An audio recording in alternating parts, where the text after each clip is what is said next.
All right. Let's get fired up here.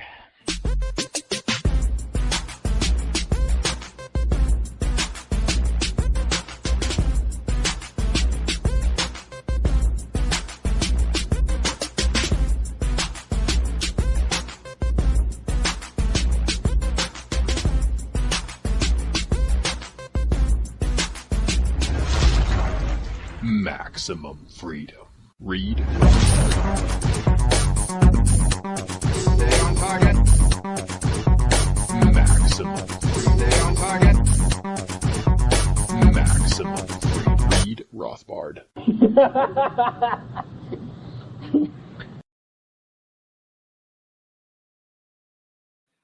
Well, hello and welcome to the Actual Anarchy podcast. It's the podcast where we talk about movies from a Rothbardian and Anarcho-Capitalist perspective. And this is episode 245. You can find the show notes more at actualanarchy.com/245. I'm trying to do my best Keanu Reeves impression. And as wooden of an actor as that guy is, he is hard to emulate, at least from where I'm sitting.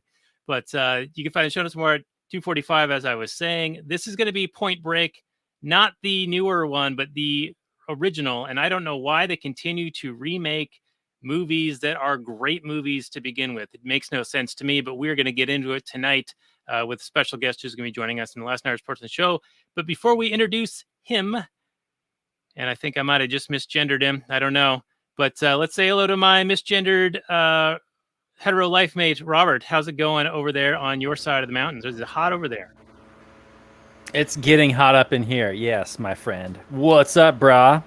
Maybe they thought that they could outdo Keanu's amazing Oscar-worthy performance in the original Point Break. Maybe they thought they could climb that mountain.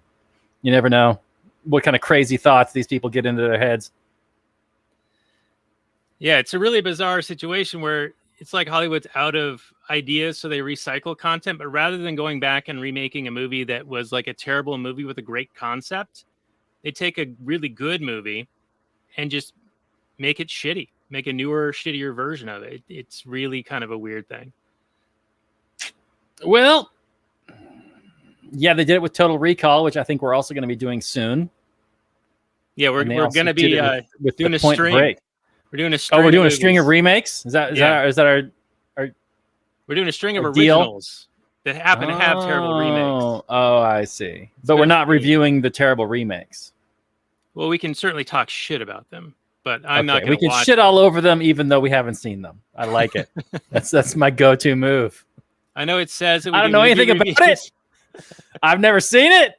I saw a picture, a GIF one time, and I know it's terrible. Yeah, and everybody involved in that project should die. Well, I wouldn't go that far. I just did. I think I've made it abundantly clear throughout the tenure of our entire show. This is episode 245.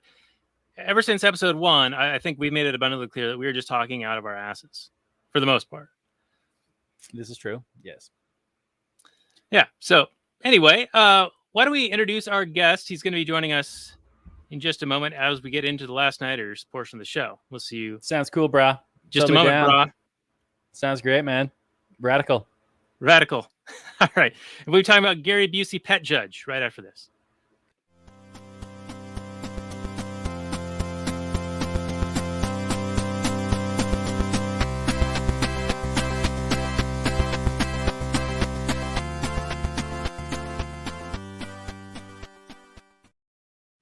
Everyone, it's Daniel Elwood, and Robert Paul Johnson is my hetero life mate and co-host, and we are the Last Nighters. You can find us at lastnighters.com and also on the Liberty Movement's YouTube channel.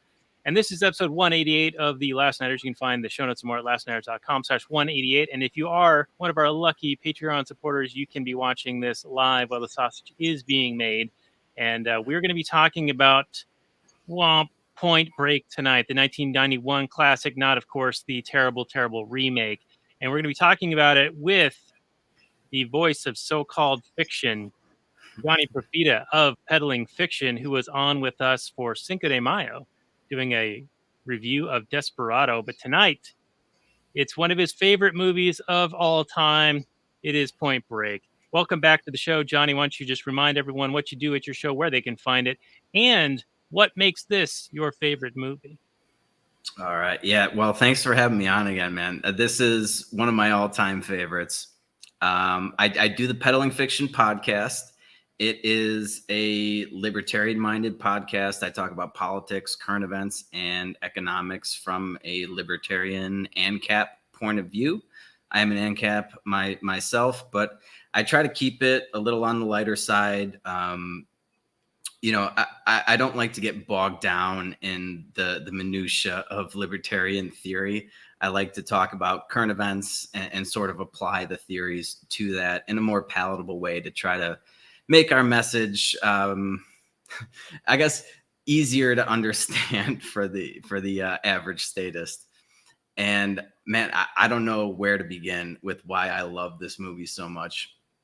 A lot of it might have to do with the fact that I am down here in Mexico surfing a lot. But I mean, you got pre-motorcycle accident Gary Busey. You got a young Patrick Swayze and Keanu Reeves. The only problem I have with this is I don't know what that brunette's name is, but they could have done a better job. Lori Petty. Yeah. Beautiful eyes, but she's got like that lesbian 90s haircut and just like a little too spindly for me. But yeah, you got surfing. I love the juxtaposition of sort of like the ultimate expression of freedom, which is like surfing and the beach and everything like that. And then you have like the long arm of the law, like the FBI chasing down people. And it's just a great like freedom versus the state sort of dichotomy. Right. And even in the opening title, there's like that collision of Point and Break, and then Keanu Reeves, Patrick Swayze's names going across like that. And it's got the 100%. Yeah, and it's got the interplay between Bodie out there surfing the waves, man, hanging 10 and shit. And then it's got Keanu Reeves being a straight-laced Jocko, FBI training guy. Yeah. I can't see anything through my glasses, by the way. I need new lenses. I completely trash these things with, I guess you're supposed to wipe them down after they get wet and with like salt water and stuff. Sounds pretty extreme, bro. Is that the fan? It's the surf. It's the surf. We're adding ambient sounds here. It's the sound of the waves and the air, man. All right. So how we normally open this up is with the old Google description. So I'm going to bring that up on main screen now. And Robert, what are we talking about? Point Break. That's right. Okay, so I got to make this just a little bit bigger. You guys tell me when it's big enough. Is that not quite? Still too small. Can you see it? Still really, really small, man. You just okay. Oof. All right, there we go. So small. So small. All right, Point Break, 1991, rated R action/crime movie, 2 hours and 3 minutes, directed by Catherine Bigelow. Got a 7.3 out of 10 on IMDb, 70% Rotten Tomatoes, and 58% on Metacritic.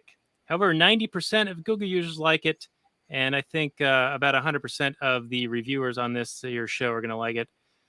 The description reads, after a string of bizarre bank robberies in Southern California with the crooks donning masks of various former presidents, a federal agent, Johnny Utah, played by Keanu Reeves, infiltrates the suspected gang. But this is no ordinary group of robbers. They're surfers, led by the charismatic Bodie, played by Patrick Swayze, who are addicted to the rush of thievery. But when Utah falls in love with a female surfer, Tyler, played by Lori Petty, who is close to the gang, it complicates his sense of duty. Release date July 12, 1991. Directed Catherine Bigelow, as we were saying. I think it had a budget of about $24 million and made $83.5 million at the box office. Robert, let's go to you for your opening on this Keanu Reeves, Patrick Swayze, Gary Busey classic. It's totally extreme, totally radical, bro.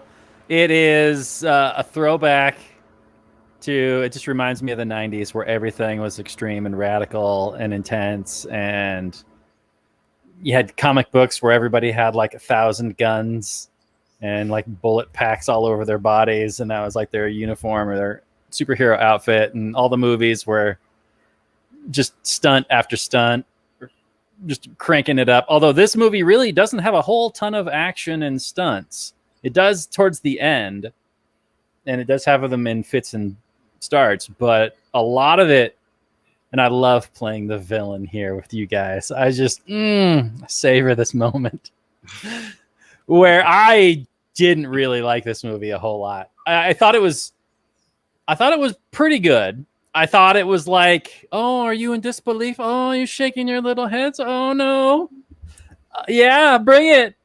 So this movie is like you less than when you first signed on, but yeah, that's right. Even worse. Oh man, you're gonna hate me so much. I love it. This movie plays like Lethal Weapon's kid brother. If you replace the two leads, Busey and Reeves, with fucking Tubbs and whatever his name is, Crockett and Tubbs, you get the same movie, but you replace the love interest with a slightly older, like more attractive love interest, and you can just have this, like, it's like the same thing. It almost ends like a Mission Impossible movie, where it's just like stunt after stunt and crazy wildness towards the end, which really it benefits from. But the middle of the movie, since you have this like fish out of water story with Keanu Reeves being the straight-laced football player from Iowa coming to the California coast, and he's got to turn into a surfer boy. And then you got to have him develop this relationship with Bodie and his gang. It really... There's a lot of time spent just surfing where it barely moves the plot forward. And it's just kind of developing these relationships a little bit so that we can have an emotional payoff at the end, which I understand why it's there. Don't get me wrong. It works narratively. I understand it makes it for a better movie, but those scenes dragged really hard for me. It was really hard for me to keep my interest in these really long, slow parts. And then there's this one bit where you had the main characters like collecting hair off of other surfers. And it played like a 1980s, I don't even know what, like made for TV movie or a episode of a TV show, like of the A-Team or something. Like they were going to do some wacky shenanigans to get some science going on. And it was just so out of place and weird, but I mean, you roll with it because it's Point Break and who cares? But it was just... You gotta trust the science. You gotta trust science. I mean, I understand. You gotta trust the science. We're gonna find out where these surfers surf based on what's in their hair, the chemicals in their hair. Sure, okay, whatever. Wild, but isn't it?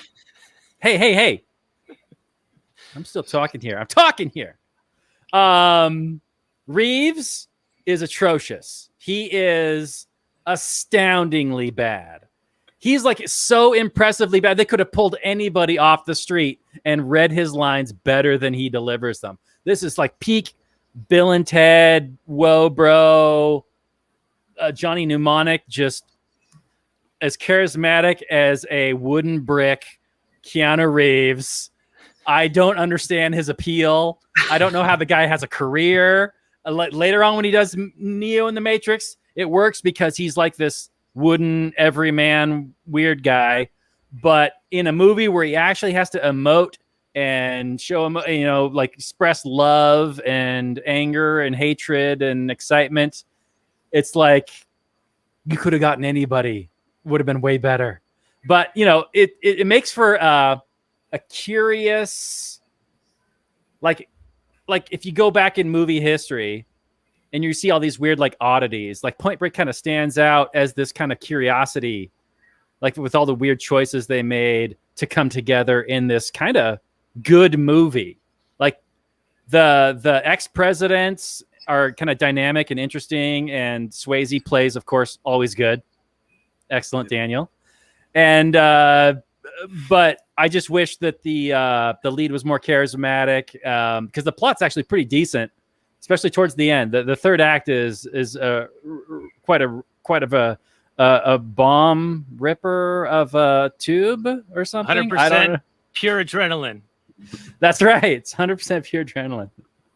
But anyway, I've just been kind of rambling. It's not the worst movie in the world. It's not my favorite movie ever, but it's Well, it is what it is, and we'll get to it. Anyway, that's what I got to say. Wow. All right. Well, we're gonna duke it out on this one. I think tonight we're gonna be fighting in the surf. Bring it on! On the beach in Australia, right before the 50-year storms, man. That's right. That's right. You can explain to me why you think Keanu Reeves is a really good actor. I would love to hear it.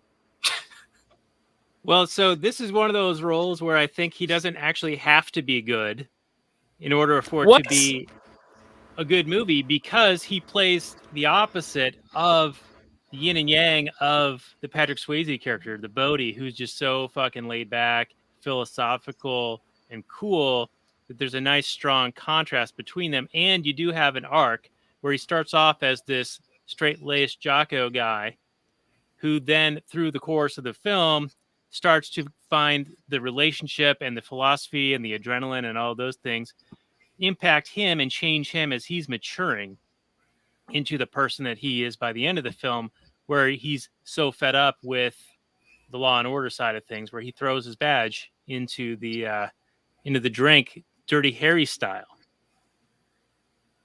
So he has this evolution of his character. Evolution of the character. So he can be played by a block of wood as long as he's got this evolution of the character. I understand. What about did you buy the romance? Did you buy the romance at all? The romance felt a little rushed, but I think that another part of this is that the course of time that's played throughout the movie isn't quite clear. I think it's like 2 months or something. Yeah, but July and August. But it almost plays like it could have been like over the course of like just a few days. Yeah. And I think that the longer that they kind of play it out, and they only leave a few subtle hints when he's talking to McGinley, he's like, "You've been working X number of weeks on this case. What do you got to show for yourself? Diddly squat," you know? That's kind of one of the only things that really tells us how much time has been invested into getting undercover, getting good at surfing, getting ingratiated with these people, getting into those relationships, and developing that relationship with Tyler. Yeah, that kind of played a little bit weird. Like every time I've ever heard of anybody going undercover, sometimes these cops will spend years undercover. Yeah, like developing the their characters. The DEA agent guy who, the other surfer gang who are like dealing meth. He was that was Tom Sizemore, uncredited, but he was the what's that? He was under for 3 months or 6 months or. Yeah, it was quite a while, and then of course the FBI comes and raids the place and ruins that. But I was actually kind of okay with that because drug wars are fucking bullshit anyway. Yeah, but Anthony Kiedis was kind of a dick. I mean, they just like beat up Bill and Ted for like no reason. Well, I don't know how this is in real life when you're out surfing, Johnny, but it seemed to me that, at least in the film, they try to present it to where you got Neo out there fucking up, getting onto the waves, and he's cutting in front of these guys without realizing it. Yeah. So that's actually, this is based off of, that Point Break was based off of this place. I think it was like off the coast of Oregon, like Portland, Oregon. And yeah, the surfers get real territorial about that shit over there. But yeah, it's not like that here, at least not where I surf, because I'm doing these little like ankle breaker waves. It takes a long time to get good at surfing, even if you're like a very athletic physical specimen such as myself. But yeah, no, the surfers over there were like notorious for getting like really pissed if you took their wave and you got in their way, because it's the ultimate ride and they've been waiting for that one wave all day long or something like that. But that seems sort of like a West Coast California, maybe Oregon thing. Down in Mexico, everybody's a lot nicer. Just like all around, everybody's a lot like cooler. And yeah, I've had people, the most dangerous thing is like when somebody's like surfboard comes like crashing at you or something. I've seen people get their teeth knocked out and their jaw fucking banged up and stuff. So you got to be careful. But around here, it's not like that. But yeah, that was based off of a true Point Break somewhere, but it wasn't in California. It was up the coast a little bit in Oregon, from my understanding. Okay, I know they shot that last scene that's supposed to be in Australia. At least the beach scene where they're fighting, that was in Cannon Beach, Oregon. That wasn't Bell's Beach. I know, right? Yeah. And Fucking we're actually liars. going to Cannon Beach in a month or two, and associated with that, we're going to be doing the Goonies. So that'll be at the end of September. We're going to do a review of Goonies because that's where that was shot. Yeah. Wait, that was a what's the name of that town again? Cannon Beach. Oh, okay. What was I thinking of? Oh, I was thinking of where my sister used to work over there. Anyway, go on. Anyway, I will go on. So anyway, yeah, it seemed as if at least the Keanu Reeves stood out like a sore thumb as an inexperienced surfer guy who was on their turf and taking their waves and getting into positions to where it was making it dangerous for them. Plus, these guys are in a gang doing drug dealing shit. Granted, it shouldn't be illegal, but they are probably, you know, not exactly the nicest guys. So I could totally buy them beating the shit out of Neo at the beach. When he's trying to take a shower. Yeah. Back off, War Child. Seriously. Yeah, I'll be right back. Just give me a second. You guys talk amongst yourselves. All right, Robert. Yeah, Daniel. So you're kind of like playing Mr. Excuses for Peppers beating up Neo. You think it's totally cool? I'm not saying that it's like a good thing to attack somebody, especially 3 or 4 on 1, but I am saying that I could see guys who are in a gang like that, who are good surfers and territorial, and then having some rookie go in and like fuck up their wave, causing a dangerous situation, getting pissed at him, and thinking that they need to go kick his ass. Yeah. Yeah, I suppose. I don't know. I don't know the culture. This is all, and obviously it's all fictional, of course, but I don't know. Every time It's not a true story. that I've tried to do some like totally extreme radical thing, bro, Radically Like extreme, dude. the more experienced people are like, cool, right on, bro. They were more the Bodhi style. They were more like, cool, man. It's nice to see another person out here doing stuff. But I guess if you're like territorial about waves, like you got dibs on a wave, maybe that's different. All right. Yeah, or like the first time Keanu goes surfing and what's her name, Lori, just starts like freaking out at him. You got no business being out here whatsoever. Get the fuck out of here, dumbass. Okay, yeah. Calm down. Calm down. But he was putting himself in a situation where he was clearly not experienced enough to be in like heavier waves and things like that. So Yeah.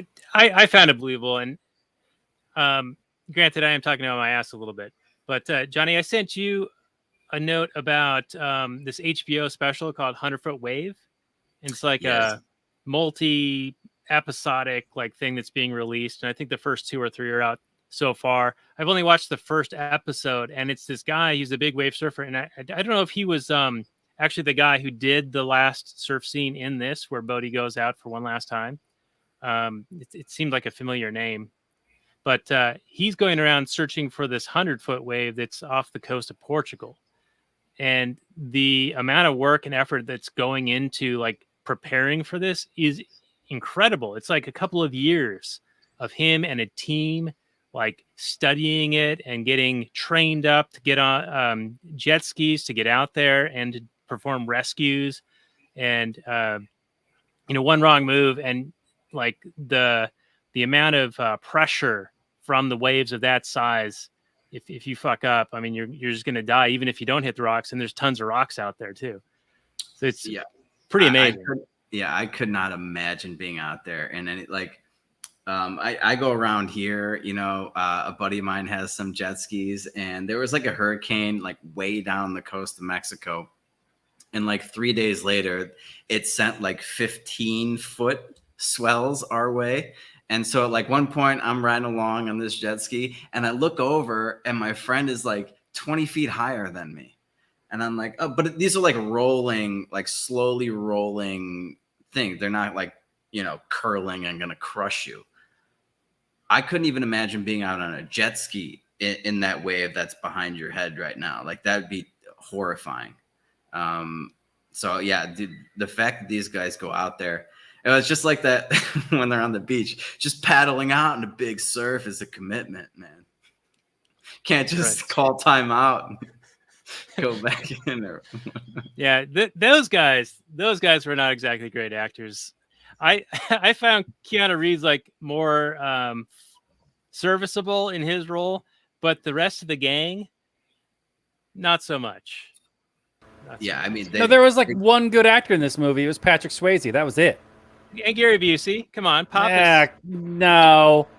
Yes. Oh, Dude, and even I don't think Scrubs anybody could doctor pull off his guy wardrobe. was all right, but just because he was like typical angry boss guy. Yeah. Well, McGinley's like the same fucking guy and everything. Yeah. Except when he's the Bob from Office Space. Yeah. But I don't know if anybody could pull off the Gary Busey t-shirt wardrobe like he did. Great shirts in that movie, man. Every scene, I'm like, oh, I want that. I want to be like that old fucking guy on the beach wearing that exact button-down Tommy Bahama shirt. And the 2 meatball subs. Give me 2. Give me 2. Give me 2. Well, that was one of the scenes that I was thinking about when we're going to talk about like if we're actually going to bring this back to like libertarianism or anarcho-capitalism.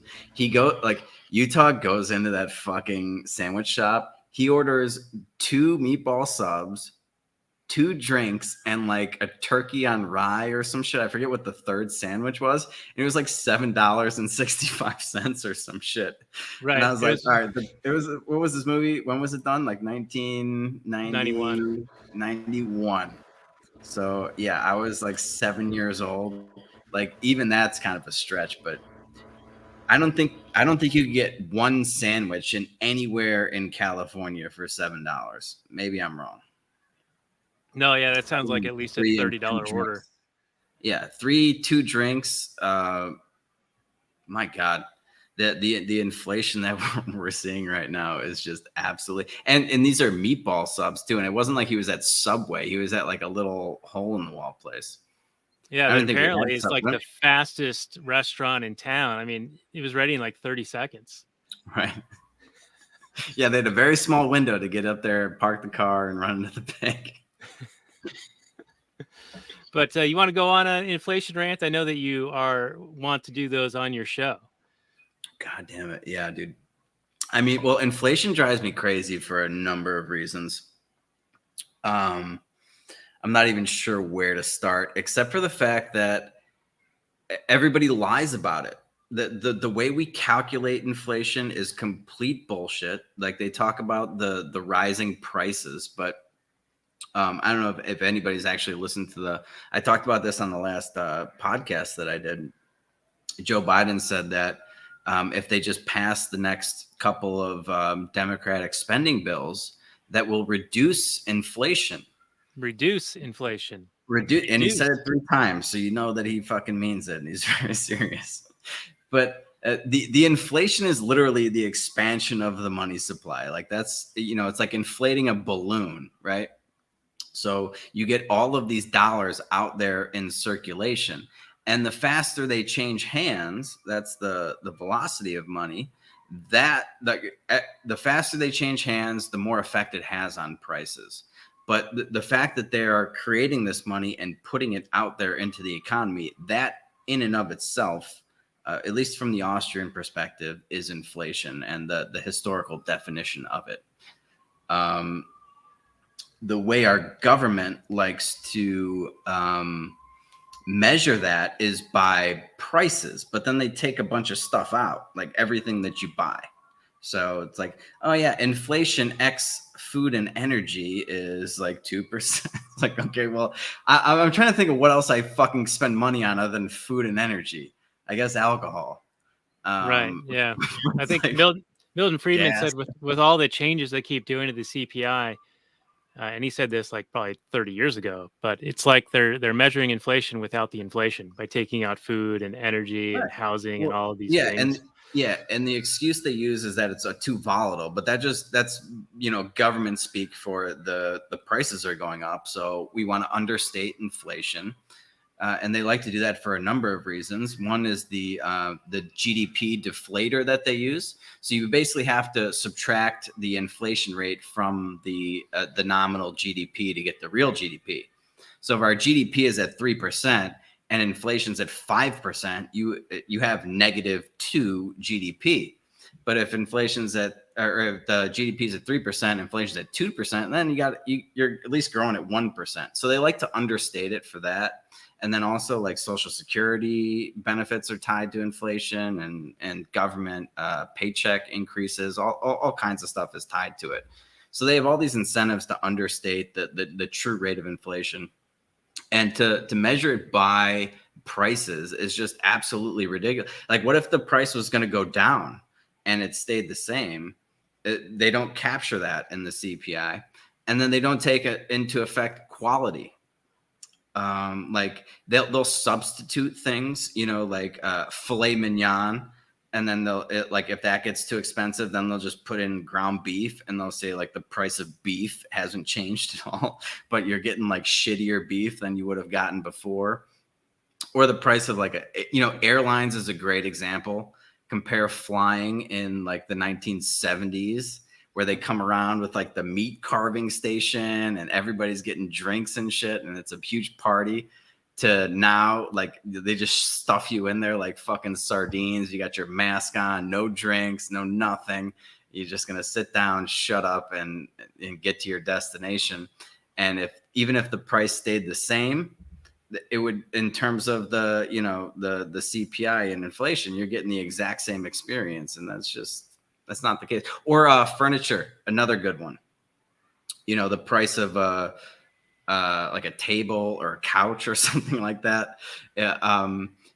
Like 30 years ago or something, before we had Amazon, you'd buy a couch online, or you wouldn't be online. You go to the store and they would deliver it fully assembled. And like these two huge guys would bring it into your place and put it down in your living room. And now you buy it on Amazon and it comes in like 450 different pieces, and you got to spend your entire weekend putting it together. The price didn't change. It still cost you $300 or whatever it was, but you spent 3 days putting it together, and the CPI doesn't capture any of that as well. Yeah, and it's got some Scandinavian name. Yeah, right. And then, I mean, the whole thing is just absolutely ridiculous, and it just drives me crazy. It's the one way that politicians can get away with just destroying your standard of living, and having enough time pass between them destroying it and you feeling the effects, and so they don't get blamed for it. And it's a tax on the poorest people among us, people on fixed income. It hurts people that save their money instead of spend it. It's really horrible, and it doesn't take any act or anything for them to do it. Like, they can just fucking spend the money. And the Federal Reserve, which I'm sure we'll get into when we start talking about robbing banks and everything like that. Yeah, I mean, we're at a good segue point right now, but you bring up a really good point in that it hurts the poorest of us the most, because we're the ones who are affected by the things that are most impacted by the inflation of the money supply, and that is the price increases in the things that they don't count, like food and energy.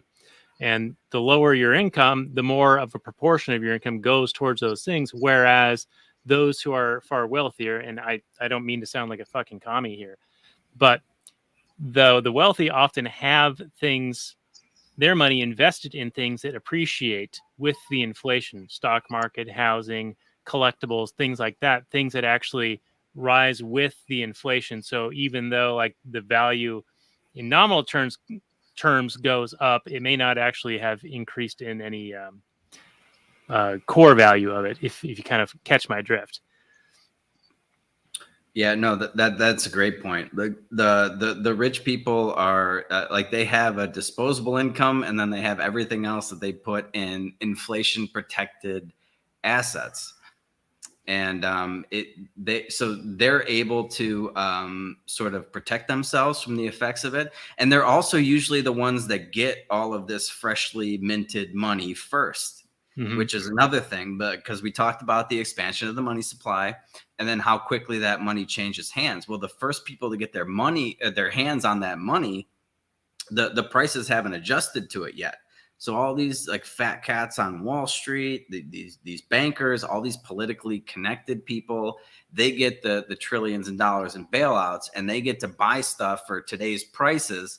And then by the time you get your little $600 bullshit check from the government like 6 months later, all the prices have adjusted, and that doesn't buy a fucking thing. And then Bernie Sanders gets on there and he's like, "Oh, these bankers are too rich. We need to tax them more." It just drives me fucking crazy, man. They cause every single problem that they complain about, and then they propose like the exact same solutions that caused the problem in the first place. And that's literally the definition of insanity. And, it's also the definition of government, man.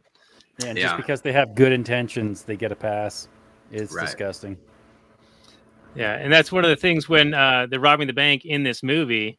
I'll throw our masks on. I love that they make those little quips about, "We're the ex-presidents. We've been screwing you for years. Another few seconds won't hurt." That was a great line. That's one of my favorite lines for sure.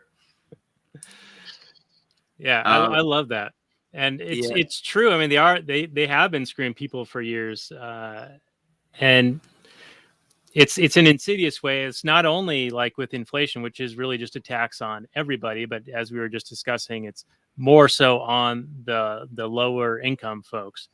But there's also the direct taxation, which, if anyone else were to take a portion of your income, we would call it theft. Indeed. So what do you think about the ex-presidents in this movie, Daniel? I mean, obviously they're robbing banks. Traditionally, there's been some public support for bank robbers in sort of you like that outlaw spirit, or you see them kind of robbing from the rich or whatever. In this movie, they seemed like Bodhi's ideologically driven to not live a 9-to-5. That seems to be his big motivation, and also to be able to surf and whatever, but kind of live life on his own terms. And if it comes off the backs of those very same people and stealing their money, he's like, well, that's just the way it's got to be. So I don't know how much of a sympathetic villain he is, but he does have a certain amount of charm. And I did kind of, I don't know if I'd identify with him, but I certainly didn't put him in like the Thanos level evil style. There's degrees. There's degrees. Yeah, he's just a little bit evil. Evil light. He reminded me a lot of sort of the Occupy Wall Street crowd, where like they can sense that there's something wrong with this system, and they would probably be receptive to our message if we could articulate it properly. But they're just going to be like, "Oh, well, fuck capitalism," and call it a day. The one thing that, when he was robbing the banks and he's like, "Oh, the money's insured, it's not worth fighting over." That was another thing that really bothered me with the FDIC bank insurance on all these deposits, because that creates like such a moral hazard for all of these banks to basically dig the holes that they got themselves into that caused a lot of these banking problems we saw in 2008. And it's just like, nobody cares now what the bank is doing. Like you spend more time, if you're going to go buy something from a store, like a TV or something, you'll spend more time researching that than you will the bank that you're going to put your life savings into. And it's because in theory, it's insured by the Federal Deposit Insurance, whatever corporation. And, it really punishes a lot of the people that do the right thing with their money. Like even if you had your money in like a safe, sound bank, you're still going to get taxed. You're going to get that inflation tax when the FDIC goes to the federal government and they're like, hey, we don't have money to cover all these deposits. Just run it off the printing press to make everybody whole. The government has done a tremendous job of just destroying the entire banking industry. I guess I'll put it that way. All right, I've got a really great Murray Rothbard lecture. It's about an hour and a half, and it's about how banking works and what the checks would have been had it been in a free market, and how each of the steps and impositions that the government has imposed breaks those natural checks down to actually create more and more destabilization and more hazards. And FDIC insurance is one of them. And I remember back in the 2008 crisis, the FDIC insurance going into that, I think, was about $100,000 per account. And because of the quote unquote temporary crisis, they upped it to 250,000. 250, yeah, and that's where it is today. And I mean, like, they're gonna make everybody whole. Like, you know, if you had like 300,000, they're gonna make you whole regardless. Like, that's just what they do. And it really is. Was that from What Has Government Done to Our Money? Was that the Rothbard book? This is a lecture, but it goes through a lot of the stuff lecture that he has in that book. It's a very short book as well, which is it's a really good read. So I'll put that on the show notes page as well because it's well worth the read. Robert, I think you might have actually read that one at some point. I wouldn't put money on it, not even the Federal Reserve note. I mean, as much as I love the man, I haven't read a lot of his totally radical stuff. Totally radical, brah. Well, I wanted to respond to your question about Bodhi being a sympathetic character who has sort of these philosophical ideas and sympathies towards, hey, something's not quite right in the system. He sees people doing the 9 to 5 and driving to work in congested traffic, driving the metal coffins. Yeah, and so it's like one of those things where, yeah, you can kind of see, yeah, there is something wrong with the system, man. But I don't know if robbing banks is necessarily the best way around it. But he does have this sort of philosophy around it of he doesn't want to get violent, though I think that he is certainly introducing that possibility, and it's a very high risk. He has this quote where he says, it's basic dog psychology. If you scare them and get them peeing down their leg, they submit. If you project weakness, that promotes violence, and that's how people get hurt. Peace through superior firepower. So he's basically saying that the method by which they use, where they just make everybody scared of them, which seems like a fairly governmental tactic, is what's actually going to prevent violence from happening. But I would argue they're actually initiating the violence by making those threats to begin with. Absolutely. Yeah, no, that's exactly what they're doing. And that was the contradiction in his philosophies that, yeah, I don't like violence, but I'll initiate it as long as I get what I want. It's like, okay, you're not really a consistent character then, sir. Right. It's sort of that Cold War philosophy, you know, like the international, you know, foreign relations, U.S. hegemony around the world kind of thing, where as long as we're the biggest, baddest motherfuckers around, no one's going to mess with us. Of course, if you keep messing around with other people, then there's a little thing called blowback, which I think people are all too familiar with these days. Right. You're not going to get the big knock 'em out world war necessarily, but you'll get death by 1,000 cuts. Yeah. That is a really great little microcosm of government, though. Just like, as long as we project strength, nobody will fuck with us. And they do a great job of that. And it's amazing how many people are willing to comply as well.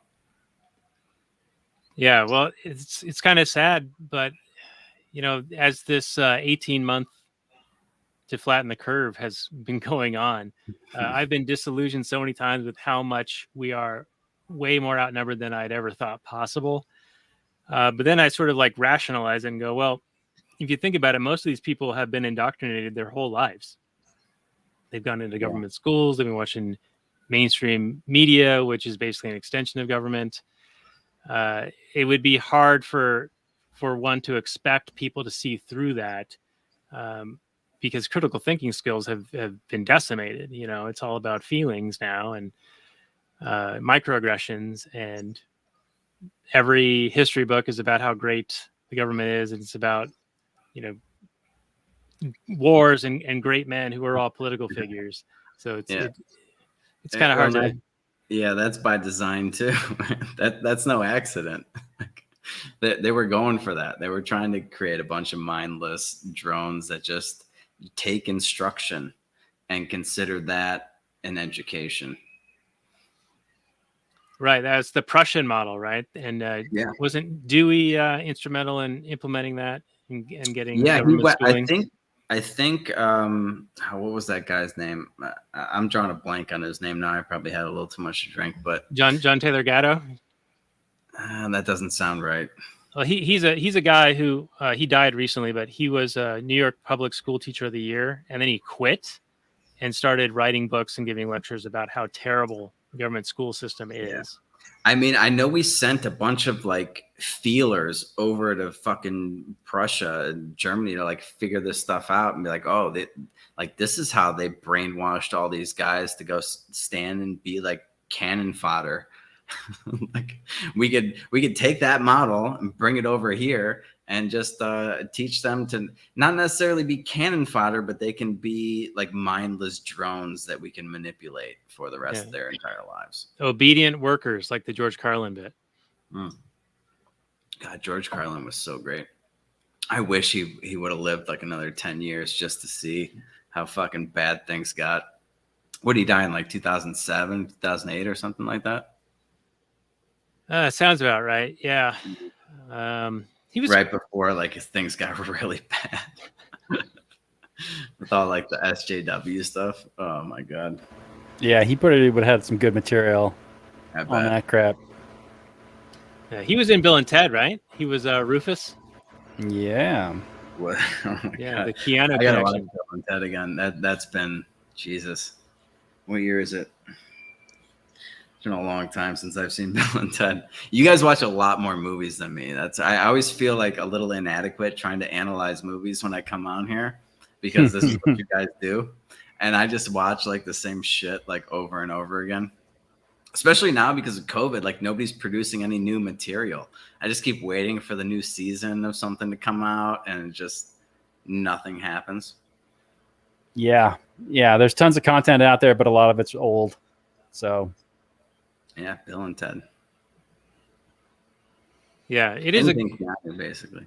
It is a bit of a golden age right now as far as like well-produced content, but I think Hollywood movies aren't that great. I think most of it's in the streaming kind of stuff, the streaming wars, where they're throwing a bunch of money and getting into in-depth, long-form, episodic, arced stories. Yeah, I really do like those like limited series or something like that, where it's like, you know, the Queen's Gambit, or, you know, where they get like 7 or 10 episodes, something like that. I don't like a 2.5 hour movie.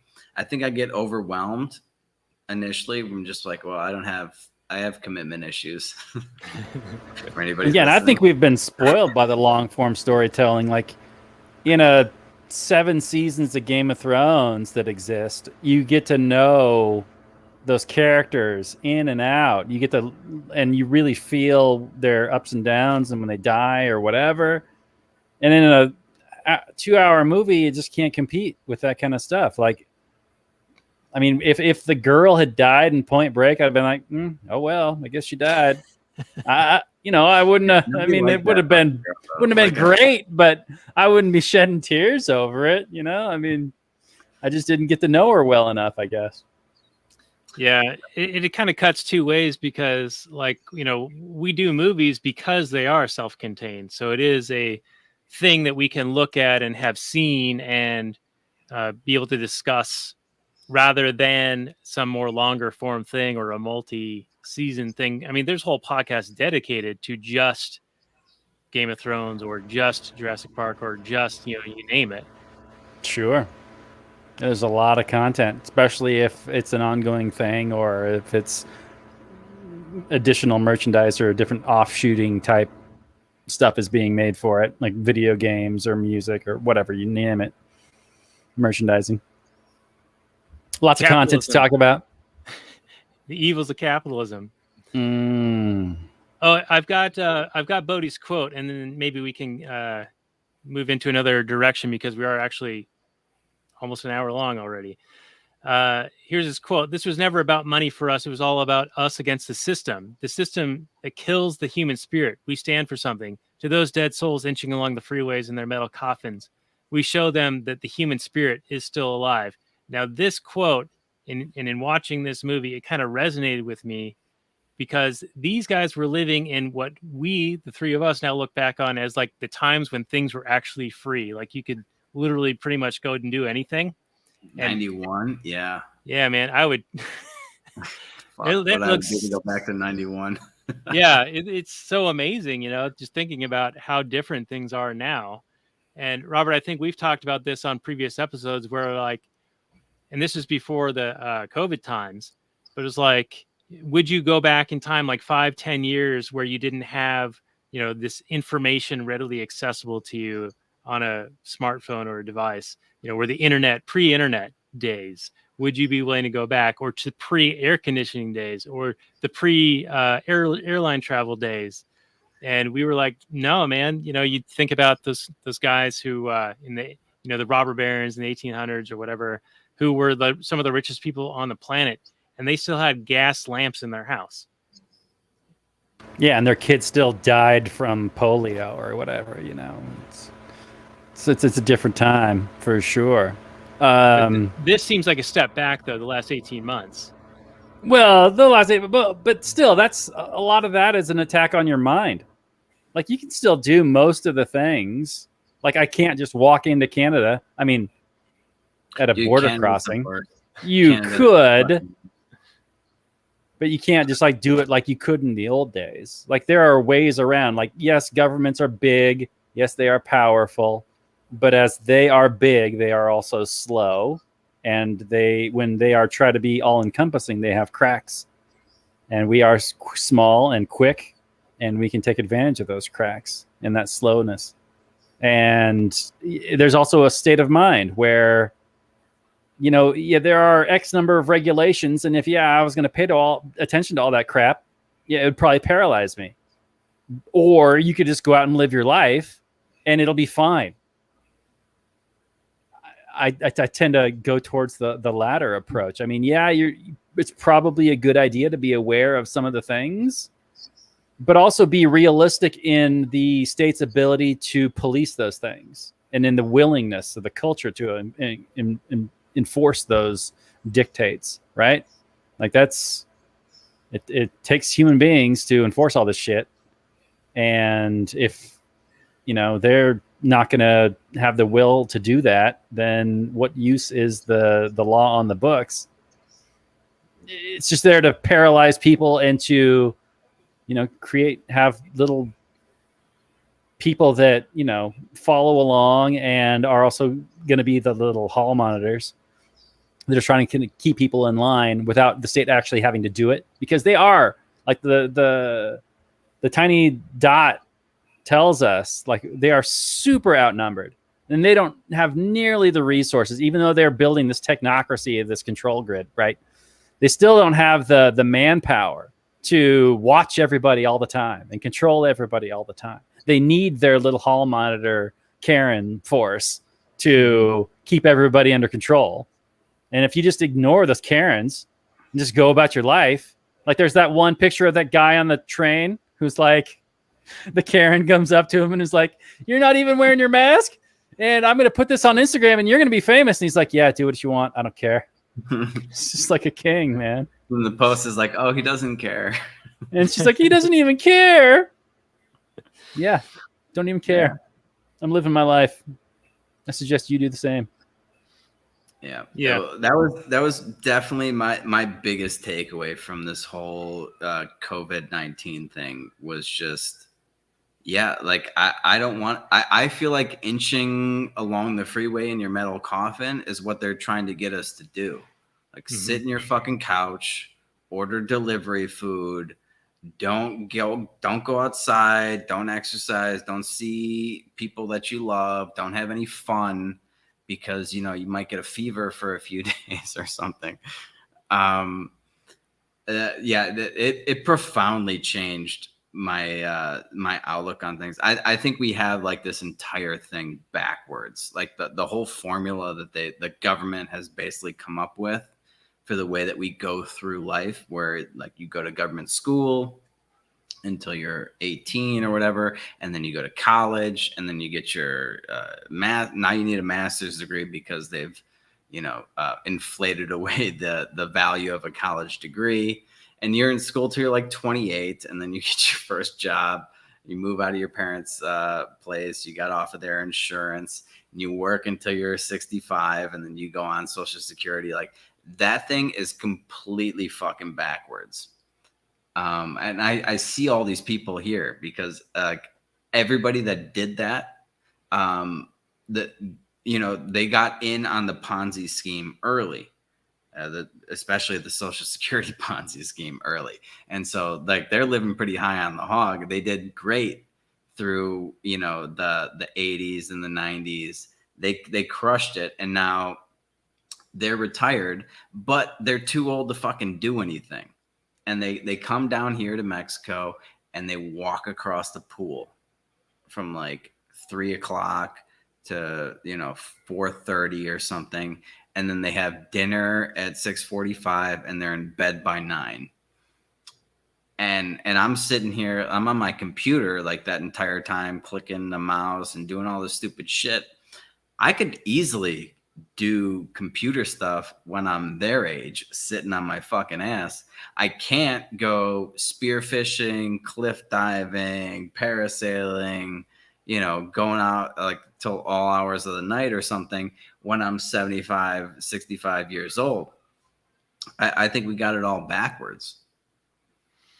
Yeah, I remember talking to my grandfather. He died about 10 years ago, but it was back, like he had been retired for maybe 10 years. And it was like, okay, so you're retired now. You've got all this time. You've got all this money saved up. And you want to go do these things, but you physically can't. You're too old. Yeah. Yeah, it's like he wanted to go to Europe. His family is from Germany, and he wanted to go check it out, but he was like too old to be able to get around and do it. And I'm like, here I am on the other end of that spectrum where I'm young enough to be able to go do that stuff, but I'm a broke you have college no money. student. Well, you have no money because they took it all from you to give it to him. Like that's why, like, I mean, I've done podcast episodes on how much I fucking hate Social Security, but like, it literally is like the most like racist, sexist, ageist Ponzi scheme on the face of the earth. Like you're taking money from broke 20-year-olds and giving it to people in their fucking 60s who have had like an entire lifetime to amass a fortune, who probably have a net worth like upwards of a couple million. And this like idiot who's like still smoking weed and like, taking, whatever, going to frat parties. He's got no fucking money. He's working, if you're like me, at like a paint store or something, you're making like $12 an hour. And I'm paying in to like, so this guy gets his like third fucking vacation home. Fuck out of here, man. This whole thing is ridiculous. No doubt. Now, Danny, can you give me that Bodie quote one more time about the tin cars and the tin coffins and the soul crushing or whatever? All right, here it is one more time. This was never about money for us. It was about us against the system, that system that kills the human spirit. We stand for something. To those dead souls inching along the freeways in their metal coffins, we show them that the human spirit is still alive. Yeah, it reminds me a bit of Marx's criticism of capitalism, where he's talking about how it separates people and it crushes like the human spirit. I don't know if that's the right words, the right wording that Marx uses. That kind of smacks me a little bit like that. Now, for a guy like Bodhi, it totally makes perfect sense. The guy loves to be outside. He loves to be, an adrenaline junkie. You're definitely not going to get that adrenaline pushing a pencil in an office, probably. I mean, maybe if you're gambling on Wall Street, like some of these high roller, super adrenaline junkie like stock brokers do. But I don't know. Did you guys get a sense of that? Because it seemed like he could have done anything. I mean, he could have robbed other things, but I guess banks are where the money is. You don't have to rob to stick it to the man. But it's that thing where like capitalism gets blamed for a lot of the failures of socialism. You have like to pretend that the banking system that we have right now, like like a fractional reserve banking system with the FDIC insurance and all that stuff, is free market capitalism. And when shit goes wrong, all the politicians can be like, oh, well, like they were just greedy. And then everybody can just be like, oh yeah, like capitalism failed. That to me is sort of the essence of what Bodhi was getting at there. And it's very it's very frustrating to sort of have to deal with, because you do start to sound like one of these, like, oh, that wasn't real socialism. But like we can actually point to like definitions of things and back up our arguments there. Did that make any sense? I don't know. No, it did. I thought Robert was going to chime in there. Well, we are getting close to an hour, and I know that we have more to talk about on this one, but perhaps we get into some Kathleen Turner Overdrive, where we do some bonus content for our paid subscribers, and go to lastnighters.com/Patreon to get in on that. You can see the live streams, get the pre-show and post-show bonus content. We call it post-show Kathleen Turner Overdrive. And, even if we do move to another support model, I think I might just keep the link and call it lastnighters.com/Patreon, and they just have it go to the new place. Yes, that way it'll be backward compatible. I like it. That's right. Yeah. Ask backwards compatible. So I do have one topic to bring up before we get into final summary and review, and we can talk about how many hangs of 10 we give to this thing. There were some reviews I was looking at where they were saying that there are some homoerotic undertones in this film due to the relationship that is developed and admiration between the Swayze and Keanu Reeves character. And I didn't really notice them until I read about them later. And it's like, okay, I kind of see what they're saying. And they use an example of the speech that Bodhi says to Keanu Reeves, where he says, I know it's hard for you, Johnny. I know you want me so bad. It's like acid in your mouth. But not this time. But like all this double entendre, and I wonder if those are intentionally there or just coincidentally there. And if you, I'll go to Robert first. If you notice these things, and what's your take on it? Thank you for going to the gayest guy on the panel first. Thank you. Yes, this is important. I am the expert on the gays. It's true. So I did not catch any homoerotic vibes from the film. I will say that as much as they worked on developing the relationship between Bodhi and Johnny, I still felt like this guy barely knows these people. Why is he hesitating on busting them? Other than the only thing that I went along the film with in that sense was that he was really starting to enjoy Bodhi's outlook on life and the philosophy of surfing and that kind of thing. Like he was taking to that aspect of it. I think he enjoyed surfing more than he necessarily enjoyed hanging out with Bodhi and those guys. Yeah. He's such a fish out of water for him to be this jock Iowa farm boy guy to go over to the West Coast and to hang out with these surfer bros. Maybe some people really can go over there and blend in. And you're like, oh, I'm with my people now. oh, this is my jam. I've found my people finally. But in this film, it felt more like he was still a fish out of water. Like he was the awkward guy standing in the corner at the party, and everybody else is having a great time, and he's like, man, I feel so out of place here. So it felt like he wasn't really raging with the boys. He was like, well, I'm going to go after this chick because I can kind of identify with her. I bought that love story more than I bought the Bodhi Johnny thing. And even then, I still didn't really buy the love story entirely. So as far as the homoeroticism goes, I didn't really see it. It's definitely a bro movie. And there's a lot of like, people say like football's gay, whatever. I don't know. There's tackling, there's like groping involved, I suppose. But no more than any kind of average, like brothers horsing around, wrestling is gay too. So what are you going to do? Not that there's anything wrong with that. Yeah. I mean, who gives a shit? Sure. Yeah, they totally banged in the middle of the movie when they cut out that scene where Keanu and Bodhi are banging like crazy. All right. Johnny, we'll get your take on the back end of that. I definitely didn't pick up on any sort of gay stuff. I didn't catch any of that. I thought it was just like super broy and awesome, and I loved every second of it. But I wasn't like, dude. Yeah, I don't. That's like some like serious hardcore gay dog whistling stuff. If that acid in your mouth is like, yeah, whatever. All right. Well, I only brought it up because I read it in some other reviews. I didn't really see much of it myself either, but thought it might be an interesting discussion point.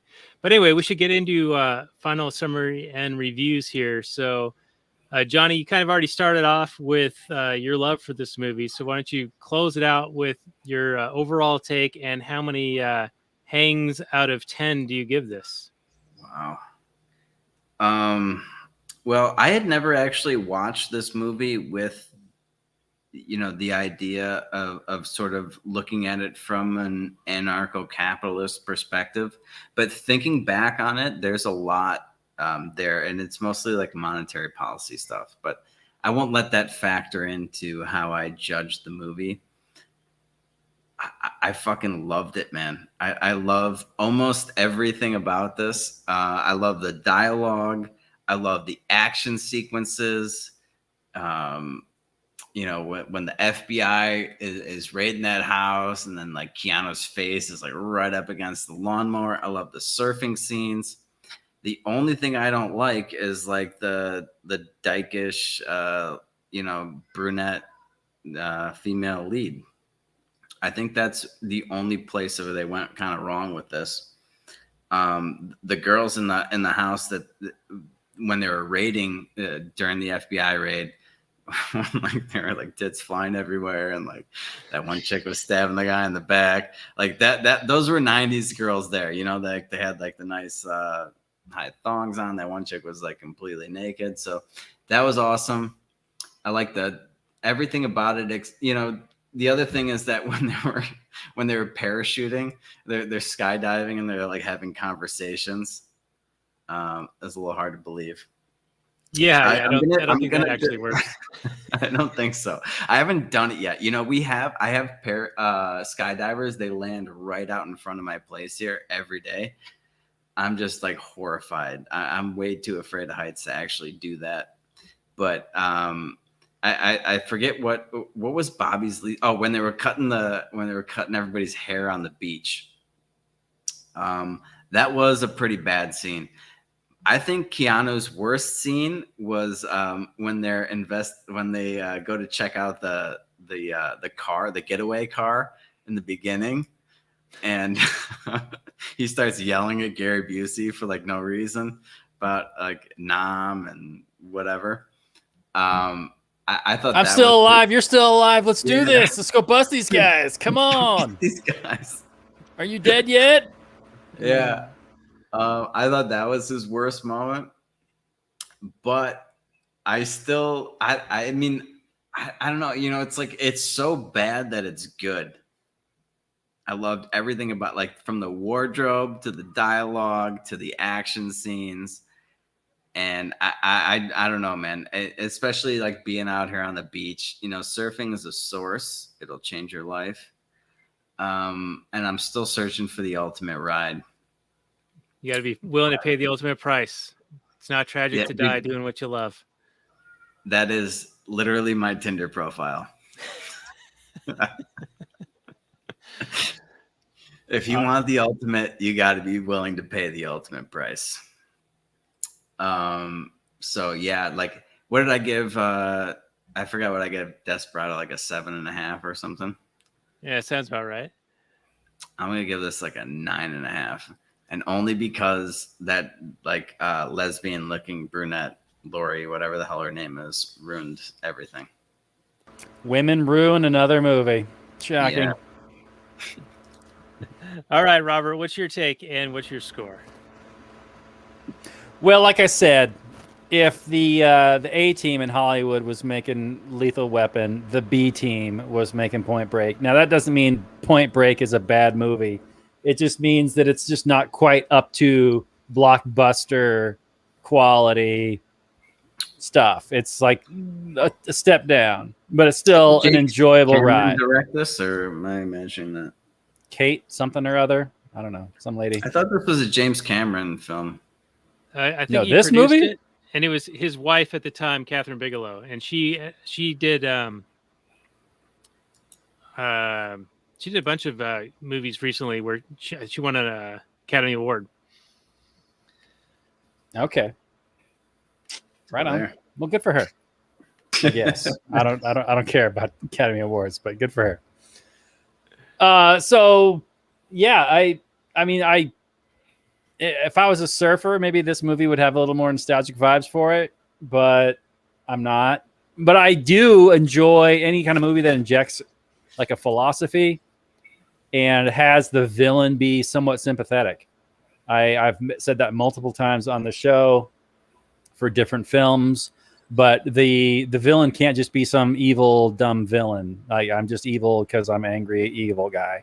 You have to be able to have some kind of relatable quality where the audience can identify with him on some level, but then he just takes it a step further than the audience would take it. And then that's where he crosses the moral line. And in that sense, Bodhi is almost a perfect villain. He's fantastic. And I wish the rest of the movie lived up to that character and that performance by Swayze. If the rest of it was up to his level, this movie would be like a 9.5. But it's other, like Johnny's saying, he loves it because it's so bad it's good, because of, Reeves is just atrocious. His lines are almost comically bad, where you can enjoy them for how bad they are, but I don't think you can actually get invested as an audience member because you're like along for this ride, in the sense that you're following along with the story and the adventure of these characters, and you just get lost in the story and the plot and whatever. I think his acting is so bad that it removes you from the viewing experience, and now you're just watching a movie. You're not living this experience. You're just watching a movie of this guy badly performing this character. And so for that, it definitely loses some points for me. The slowness of the middle, where I struggled to pay attention, honestly. Like, when it was a surfing scene, I could like tune it out and watch something else and let it go in the background, because I figured out what was going on. I didn't have to pay attention really badly. So, it's not a perfect movie, but it is. How many it definitely times ends strongly. What's that? How many times have you watched this movie? This would probably, I've probably seen this, like, this is be the third time I've probably seen it since in the 30 years since it came out. Yeah. All right. No, Okay. those are all fair criticisms. Yeah, I mean, I don't think anybody thinks this is going to confuse this for Shakespeare, but it is a good time. And especially towards the end, when the plot's really kicking and all the action scenes are really going, I didn't really understand why all of a sudden Bodhi wanted to change his plan and then kill everybody, Why'd they go for the vault, Yeah. other than What the to fuck go was for that that? one big score and get a whole bunch of money to travel with. But they'd never done that in the past, in the previous years. So the movie didn't explain why he all of a sudden changed his mind, especially to his other gang members. Like, they weren't prepared for that. I mean, they Yeah. rolled with it and did it. What's the But was like, why are we going to the vault? We're never going to the vault. right, they were like, "What are you doing?" I mean, we'll do it, but what? All of a sudden, like, what the fuck? So it didn't make any sense for the Bodhi character to all of a sudden do that, and it didn't make sense in the plot for him to do that. Like, he didn't have some reason that he needed a whole bunch more money, and none of that made sense. So that could have been explained better. But I still had a good time with it. So I'm gonna hang 7 out of 10 on this one. I still recommend you enjoy it. It's fun, but don't take it too seriously. And you watched the right one, right? You didn't watch the sequel. Yes, I did. The one with Keanu freaking Reeves. You know what's funny is I was this was like, I don't know, a while back or whatever, and I was going out with this like surfer girl, and anytime somebody tells me that they surf, I'm immediately just like, hey, have you seen Point Break? Hey, what does hang 10 mean anyway? What does that refer to? Dude, I have no idea. Okay. No idea. Is it like 10 fingers and toes and stuff? Like, I don't know. You're Like, how would that work? catching a tube? A gnarly tube, bro. These are great questions for the internet. What does hang 10 actually mean? Totally rad, bro. Actually, you refer to tubular, bro. But yeah, so I was like, have you seen Point Break? And she's like, no. And I was like, oh, well, you gotta watch. And she watched the fucking sequel. She started talking about like some snowboarding scene or something. And I was just like, I think you watched the wrong Point Break. Because I completely forgot that they redid this and like just destroyed it. And so then I like sat her down here and I was like, you got to watch the real one. But I was like super concerned that she was going to like the remake more than the original. So I was like kind of sitting on pins and needles that entire time. To go back to what you guys were talking about when you actually, like 2 hours ago, when you introduced the show, about how they would remake the Mona Lisa if they could in Hollywood. Oh, yeah. Shit, yeah, they would. Yeah. They were talking about remaking Princess Bride. I was like, really? How do you do that? Peter Falk was in that, right? He's fucking dead. Yeah. Poor guy. And so is Andre Great. the Giant. I mean, half those actors are aged out or dead, or I don't know. Sometimes you catch lightning in a bottle, and you love it, and you hang on to that, and you'll always have it, and then it's great, and you don't need to fuck with it. Yeah, I mean, some things are perfect. I mean, and granted, this movie wasn't perfect, but remaking it and like doing a sequel or whatever the hell they tried to do, it's not going to be the right approach. So have an original thought and stop like piggybacking on everybody else. Yeah, or take something that was a great idea, just that didn't work out due to technological constraints at the time, or for whatever reason it just didn't work. Yeah, that too. Yeah, they weren't suffering from like the CGI deficiencies. Like maybe they want to redo like Terminator 2, and like with today's fucking capabilities of making like a liquid metal guy or something like that. I don't know, but there was nothing that benefited from like today's technology making the. Oh, right. If you're going to have the same scenes, if you're doing a shot-for-shot remake, there's no reason to redo it. I don't know what the sequel or the remake did, but they must have changed some shit. Well, they went snowboarding. I heard about that, but I'm not going to watch that shit, man. I don't think I can enjoy it. The whole time I'd just be thinking about how much I enjoyed the 9.5 rated movie original Point Break, regardless of what the radical extreme dude in the upper right corner thinks. Yeah, well, fuck that guy. Daniel, what do you got for me, buddy? What bring some sense into this madness? Well, I gotta say, I really enjoyed this film. I know it's preposterous, but I really liked the funny dialogue. You know, like I was out here doing this while you were jerking off to the Sears catalog, shit like that. You know, the McGinley stuff, the Pappas stuff is all great. I love Bodhi's character. The action scenes are really great. Like they turned that chase scene, that foot chase scene, into this frenetic, kinetic, like crazy, almost car chase style thing. But it's just them running, you know, and it's just the narrow corridors they shot it in, and blasting through houses and running through swimming pools and dogs getting thrown. It was awesome. I just think it was high paced, 100% pure adrenaline during those scenes. Like the action scenes are really good, and to the point where you were talking about where Bodhi does this thing where it's totally uncharacteristic of him. I think it's because he had realized that Johnny Utah was an FBI agent, and rather than get away, he confronts him. He goes to his house, he gets him, he's like, "Hey man, we're going skydiving or whatever." And Keanu, he like knows that they know. He's like, "Well, who packed my Yeah, chute?" You know, super like awkward moment, by the way. yeah, like, "Are you guys gonna kill me?" You know, like make me jump out of this plane with a bad chute. It wasn't awkward enough that he was already banging like his ex-girlfriend. Now, like he's an FBI agent. He's an FBI agent. Uh, but I mean, I bought that, and but I felt like maybe what Bodhi was doing there, like he had done like 20 or 30 of these bank robbing jobs where they've only taken the cash out of the till. They're in and out in 90 seconds. They're projecting strength to avoid conflict and all these things.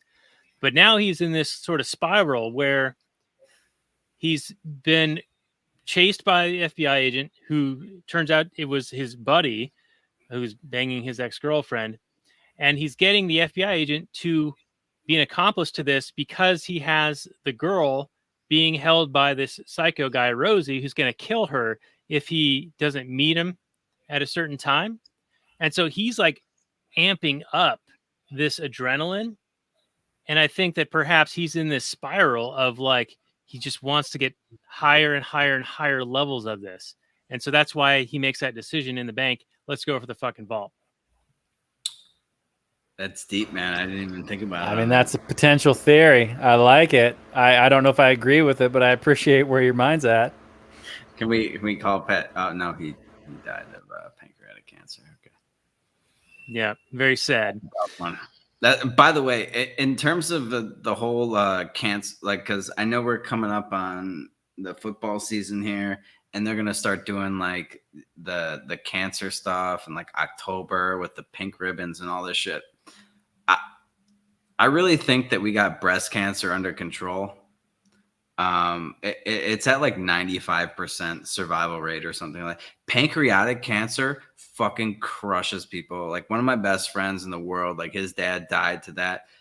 Patrick Swayze died from it. Like, I think it's time to move on to some more significant cancers where like when you get them, you are completely fucked.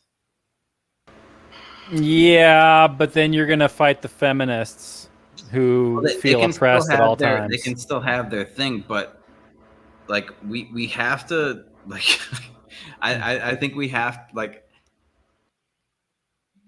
I don't know how much like closer we can get to success when it comes to breast cancer. I don't want to like take away breast cancer awareness month or anything like that, but I would like to funnel some money toward these things that are actually killing people at like a much higher rate, and pancreatic cancer is one of them.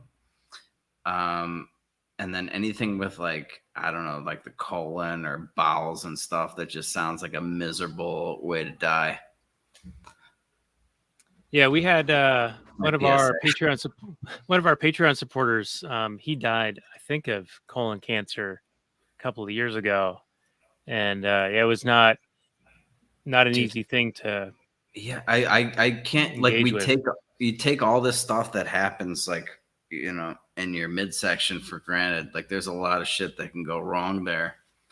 And man, I don't know. I just feel like it's time for the whole corporate press and everybody to like be like, okay, I think we got this one, and we're gonna move on to the next. Like let's get everything up to 95% survival rate, or 99.7. yeah, whatever it is. Unless it's If COVID, everything has the success rate, the survival rate of COVID, then we'll be happy. I like it. then we can just like everything's just a pandemic. Yeah. Perfect. All right.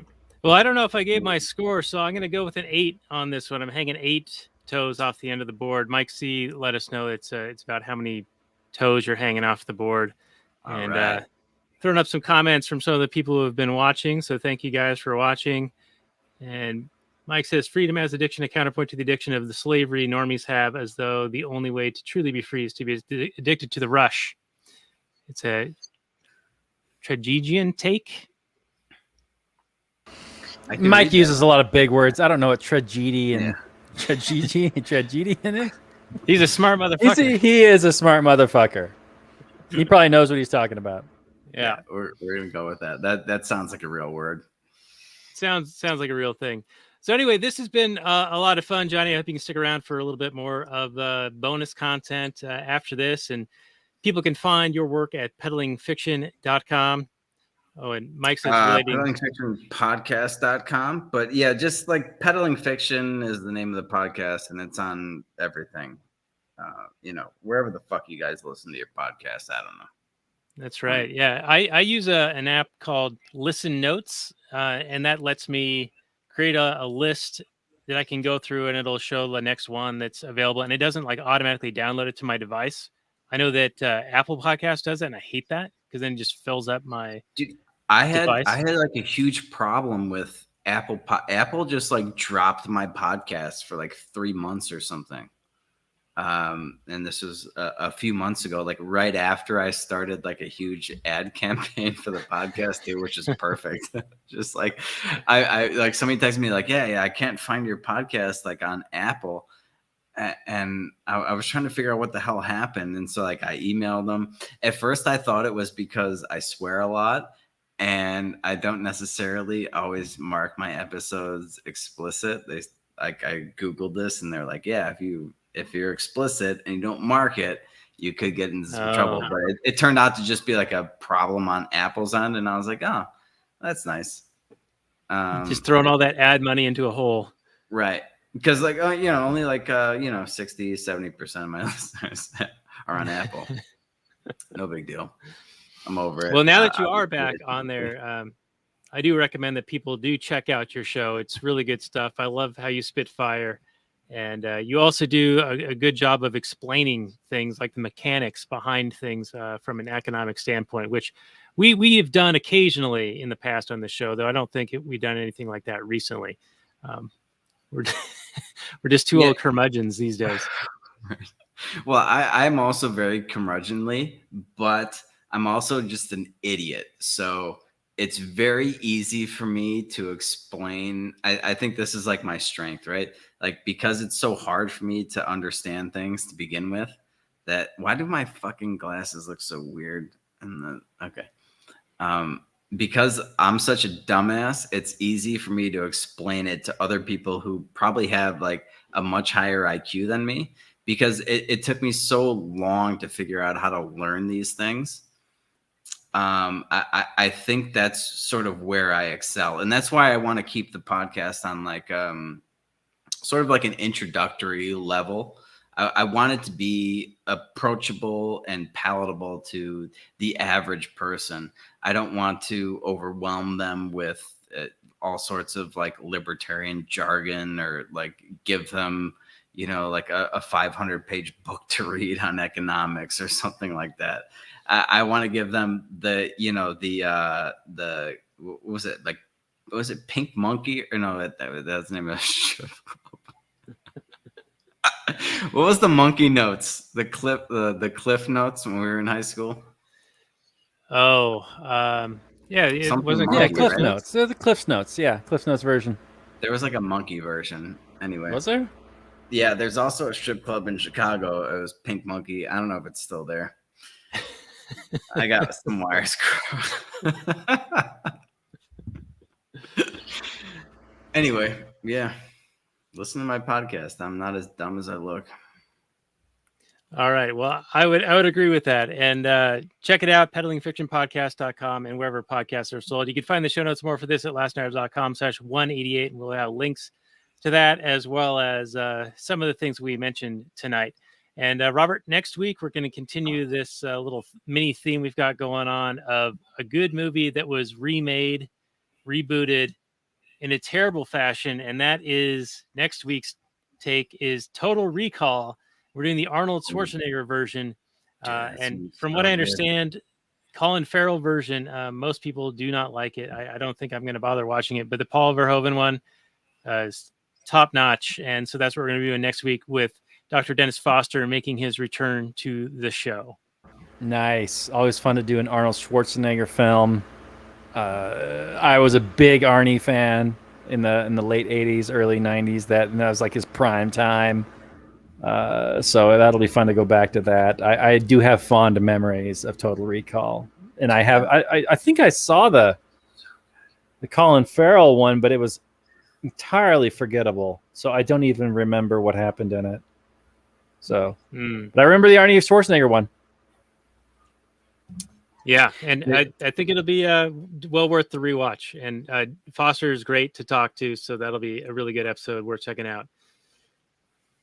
Absolutely. That is going to be a lot of fun. Anything Arnold Schwarzenegger related is going to be awesome, especially when he was.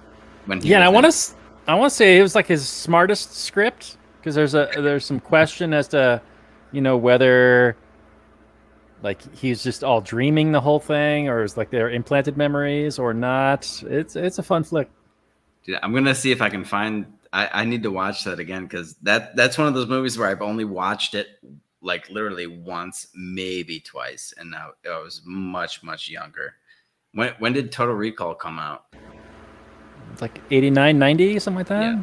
Like when he was just churning out movies every like 6 months or something. Yeah, he was pumping them out. He was at the height. He was really cashing in on at the height of his star power.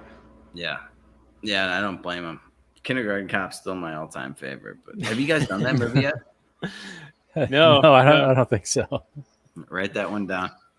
All right, we're gonna mark it down for you, John. Not a tumor. Girls have a penis, boys have a vagina. Whoa! Yeah, look, you want to get taken down off of fucking YouTube? Yeah, there you go. That's not. Oh PC. yeah, speaking of that, I did start an Odyssey channel, so we're gonna put the link to that on the show notes page as well, because that might be where our video content is the only place it's going to be available pretty soon, especially if we have guests spouting off these hate speeches like that. Sorry. No, that's cool, man. So anyway, we'll see you guys all next week for Total Recall with Dennis Foster talking about the Arnold Schwarzenegger version. And we'll see you guys all then. And we'll say good night from last night, everyone. Peace out.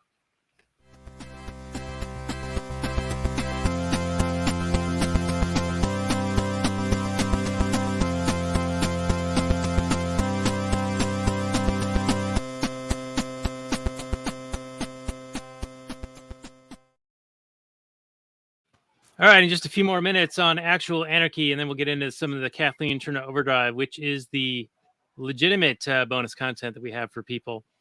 I know that there is a bunch more stuff that we could have talked about on this one, but the angle I wanted to take with this is, Robert, despite your not liking this movie and Keanu Reeves' kind of terrible action. I gave 7. What are you talking about? What kind of crap? Yeah, I will not have you defame me on this show.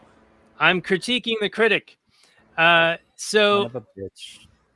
I think that without Keanu Reeves getting his action break in Point Break, we don't see him in The Matrix, and we don't get John Wick, and we don't get Speed, and we don't get a lot of his more action roles, even Constantine. So I think that even though his acting isn't great in this one, and the rest of the movie doesn't make up for it as it is made up for in The Matrix, I think that we still owe Point Break a debt of gratitude for creating the Keanu Reeves action star. I appreciate that you are a Point Break apologist, as is Johnny. I do appreciate that.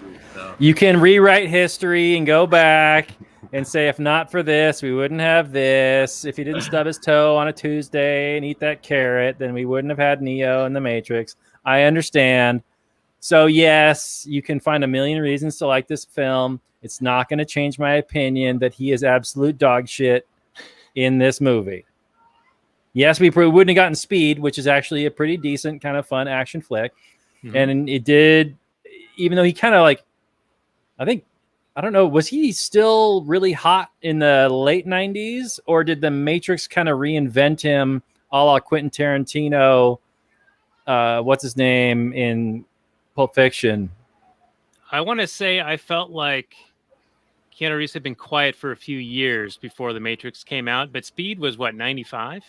So it probably wasn't too long of a down. Yeah, and Speed 2 Cruise Control must have been 97, 98 or something. Well, he wasn't in that still one, haven't was he? seen that. What? Yeah. I Really? feel the He same wasn't? way about that as I do fucking Point Break, the sequel. Man, it's a giant boat out of control. Has to keep going. What are you talking about? It sounds amazing. Yeah. Cruise ship. Can't stop it. And yeah, one of the commenters is saying is John Travolta, who made Yeah. his resurgence in Pulp Fiction with Tarantino. Right. Oh, Yeah. Sean's one of my boys. Travolta. Yeah, I mean, Travolta had that stuff in the mid 80s where he was like, look who's talking and stuff like that. I guess Reeves didn't have those downsides. Like he had Johnny Mnemonic, which was a big turd, but otherwise he had a pretty decent career despite all odds. I mean, without a single shred of acting ability, it is amazing the career he has had. Amazing. Yeah, Looks and he like still Pop. looks young. It's crazy.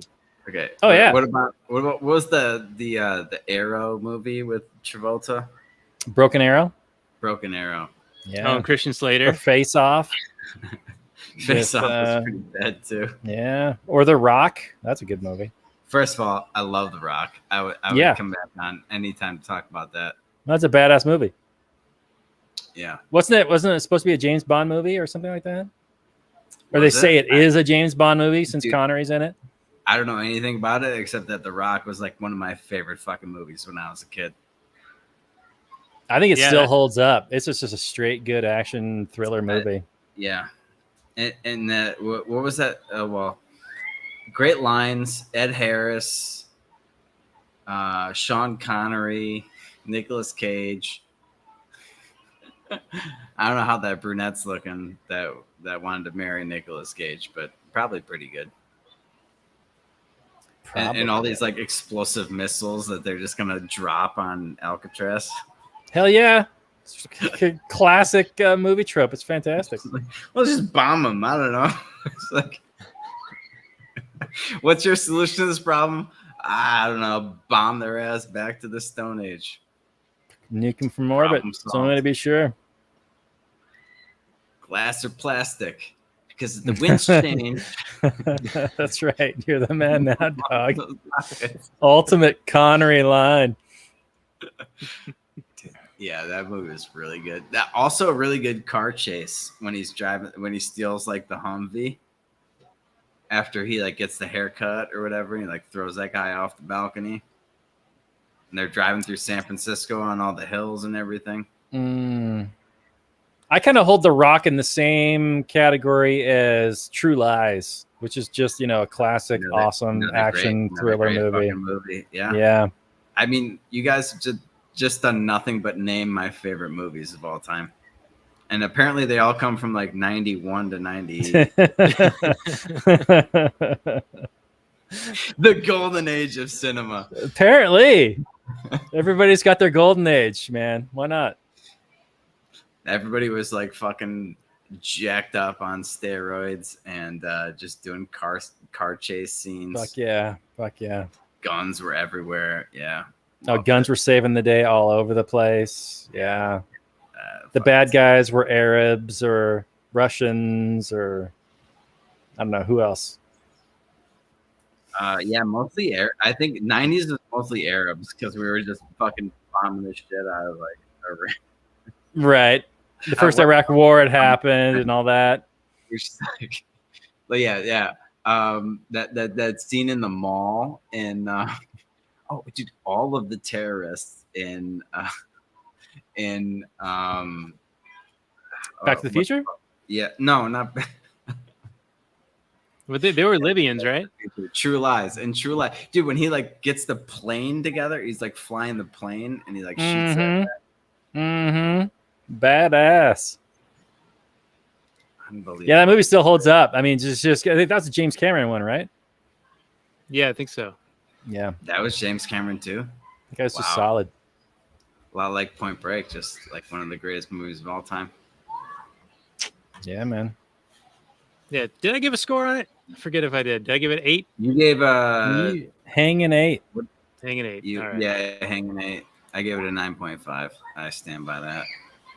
I can't see anything out of these sunglasses, but I do feel like we should rant a little bit more about the Federal Reserve and the whole banking system in light of the fact that they were robbing banks throughout the entire movie. Yeah. While they're robbing banks, the Federal Reserve's robbing you, something like that, Yeah. of your monetary value. Well, right. Well, it's just like, the main reason they came up with the whole FDIC insurance thing was like, I think it dated back to the whole Great Depression thing, which is when only like 2.5% of the banks in America failed. So like that was the big crisis, like 2.5%. But it was never about protecting the American people's deposits that they had at the banks. It was about protecting the banks, just like it is now when they come through with these all of these rescue packages and these bailouts and everything. They always try to bill it as like, oh, this is to help, Joe Sixpack or something, so Joe Sixpack doesn't lose any money. But it's always literally just about protecting those banks, because if they didn't have this protection, then they're subject to runs on the banks. And because we have this fractional reserve system that is ever, present in the back of their minds. I don't know, man. I don't know. Yeah, so it's just a promise to the plebes so that they don't take their money out. Right. Well, yeah, they tell us that, don't worry about it. We'll insure you up to 250 grand. Who among us has 250 G's in their fucking bank account? But really, it's just about protecting these banks from all of us taking our money out of the system at the exact same time. Because if we were to do that, they only have like, I don't know, what is it, 10 or 20% or something of If that, yeah. It's the money loaned out on the percentage. books. Yeah, like on deposit that they've actually loaned out like 40 times or whatever the hell they've fucking done. Yeah, I think it's like 10% Yeah. that they're supposed to have, or 9% or something. Yeah, and so they always bill it as they hide behind this veil of safety, or this is for you that we're doing this, but it's never about you. It's never about you. They don't give a shit about you. They like the bankers that line their fucking pockets, that pay the lobbyists, that pay them to put the language into their 4,000 page bill that they're coming out with to spend like $6 trillion that they're going to say, come full circle is to help you again, but it never is. And we are the constant victims of all of this. And that's like the one thing I'd like to hammer home tonight. That we're just like constantly the victim. We have to drive to work in our metal coffins just to fund the system that robs us blind constantly all day to fund itself. And it really is just absolutely fucking tragic. It's us against the system, man. The human spirit is still alive. Yeah, it could be, but dude, I don't know how to.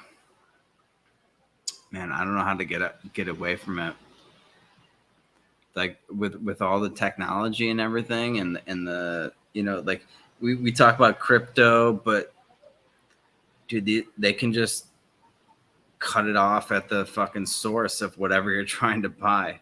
If you want to spend your cryptocurrency at Target or Walmart or Costco or something like that, or Amazon, they can just regulate the shit out of Amazon and Facebook, and like they're going to do the same thing to these big box stores that are online that they did to the tech industry, where they got them by the fucking balls. And if they don't want them to accept cryptocurrency, then like, your stuff's only going to be worth what you can get for it on the black market or something like that. Liquor and bullets. Yeah, Sean. I got a lot of liquor and bullets, although I can't find any fucking AR-15 ammo. Are they still sold out of that? I know We got a bunch up here. If you're, what are you looking for? 5.56 or? Yeah, the 5.56. Yeah, we got a bunch of 5.56 up here. Where are you at? Eastern Washington. Hunting country. Oh, okay. It's finally coming back onto the shelves. Like it was gone for over a year, and it's finally coming back into stock. It's finally coming back, because I remember looking last year, and I was like, Jesus Christ, they want like $1.25 a round or something. And I was like, I think it's still probably $1 a round, but at least it's there to be purchased. Yeah. It's better than nothing. But yeah, maybe when the supply reaches, parity and then supplants his demand, then maybe the prices will come back down, but we'll see. And he's right. It's also meth lab country on the west side where I am. Yeah, it's more of a Western Washington thing, Sean. There are some famous meth lab areas in Western Washington, but there's probably some good ones here too. I mean, I got some Eastern Washington pride, so there's probably some good ones here too. Yeah, meth is the reason that Bobby didn't like Point Break. Yeah, stand by that. All right, well, we're gonna wrap the actual Anarchy podcast here, and so we will do some Kathleen Turner Overdrive bonus content after this in just a few moments. You can find the show notes more at actualanarchy.com/245. Check out Johnny's show, Peddling Fiction, at peddlingfictionpodcast.com, and also wherever podcasts are sold. Get our pre-show and post-show bonus content at actualanarchy.com/Patreon. And we will be back next week with Dr. Dennis Foster talking about the Schwarzenegger flick, Total Recall. Total Recall. Fuck yeah. Awesome. That'll be a good one. Yeah. All right. And Johnny, thanks again for coming back on. We'll anytime love guys. to have you back again. Yeah, thanks for having me on. And it's endless summer, man. Vaya con Dios, everyone. Oh, wait. No, you got to say, I'll see you in the next life, Johnny. That's right, man. Hey, Johnny. See you in the next life, Johnny. Johnny. Hey, Johnny. See you in the next life, bro. All right. Man. Peace out, everyone. See you guys next week.